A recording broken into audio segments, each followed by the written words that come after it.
sheegaysa maxkamadda gobolka Muqdisho iyadoo oo tii raacaysa xaashida sumadeedu tahay sacba DH/BD/940 2024 ee ku taariikhsan 8 bisha 2 2025 kana soo baxday saldhigga dhexe ee booliska shidadiisu ay tahay codsi waaran soo qabasho iyo qoraalka qalinka ah ee tirada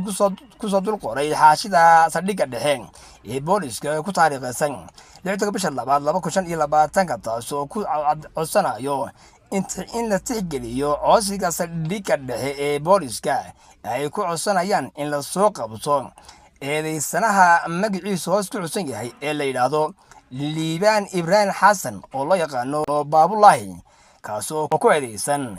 qodobka 486 225 ee xeerka ciqaabta guud ee qaranka Soomaaliland. sidaas daraadeed waxa maxkamaddu gobolka Muqdisho idinku amraysa inaad soo qabataan eedeysanaha magaciisu sare ku xusan yahay sida waafaqsan qodobka 44 haddaba hala soo qabto eedeysanaha sare ku xusan isla markaasina maxkamadda hala keeno isaga oo maxbuusa.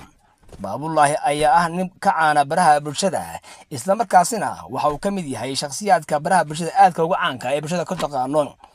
waxa uu mudan in Baabulaahi uu dhawaan shaaciyay inuu yahay murashax u taagan golaha wakiilada Soomaaliland ee gobolka